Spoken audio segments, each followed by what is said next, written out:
जी नाज़रीन, इस वक्त मंजर-ए-आम की टीम आवाज़ बनने आई उस लड़के की जिसको हनी ट्रैप करने के बाद कच्चे के डाकू अपने पास लेके चले गए। गोटकी के करीब कच्चे का इलाका वहाँ पे ये पड़ता है।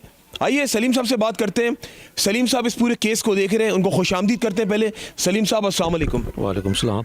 सलीम साहब, इतने केसेस हो गए हैं हमारे सूबे सिंध के अंदर कि ये जो कच्चे के जो डाकू हैं ये हमारे जो कानून नाफिज करता जो इदारे हैं उनसे ज़्यादा ताकतवर है कि अभी तक इन लोगों को ख़त्म नहीं किया। ऐसा नहीं है, अगर ये चाहें तो कर सकते हैं, मगर ये एक्शन लेते ही नहीं है। अब गरीब लोग सारे जितने भी हैं और वो फंसे हुए हैं और वो मजबूर हुए हैं अपने इसमें। अब ज़ाहिरी बात है, अगर वो एक्शन लें, जाके मामलात को देखें करें, तो हम भी जो अपना जज्बा उनको दिखा सकते हैं कि भाई हम भी साथ जाने को तैयार हैं। कुछ भी है वहाँ जाएंगे, कुछ मामलात करेंगे तो गरीब वहाँ का बेटा आ जाएगा। माजी में इतने केसेस रोनुमा हुए और मैंने तो प्रोग्राम्स भी किए इसके ऊपर, लेकिन अभी तक का कोई हासिल असूल नहीं है। तो कुछ भी नहीं हुआ। एफआईआर मुझे पता चला कि जो काटी है उसके बाद जो है मामला अभी तक कोई एफआईआर भी बड़ी मुश्किल से काटी गई, क्या क्या करवाई गई है। देख लें, यह है हाल हमारे इदारों का।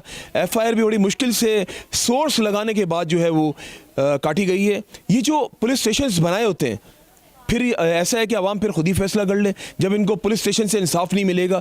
लेकिन सवाल तो ये बनता है, जो हमारे सरबरा हैं, मैं स्पेशली बात कर रहा हूँ हमारी जो लॉ एनफोर्समेंट एजेंसीज़ हैं, उनको चाहिए कि सख्त एक्शन लें और वहाँ पे एक ग्रैंड ऑपरेशन किया जाए सिंध रेंजर्स के साथ। उसके बाद जाके शायद ये मामला थम से जाएंगे। अगर हमारी तमाम फोर्सेज ये एक्शन लेती हैं तो हो सकता है, क्यों नहीं हो सकता है, और आवाम भी जज्बा करेगी उसमें। फिर अब जब वो फोर्स ही नहीं आगे बढ़ेगी तो आवाम कहाँ से आगे जाएगी।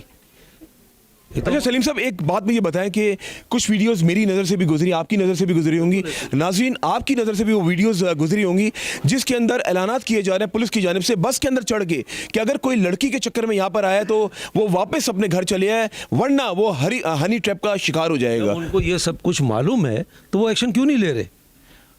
आर्मी है, फोर्स है, पूरी हमारी एजेंसियाँ हैं, वो सबको ले जाके ले सकती हैं एक्शन, क्यों नहीं कर रही हैं। अच्छा ये बताएं मुझे, ये मालूम है कि ये यहाँ पे हो रहा है मगर कर नहीं रहे कुछ भी।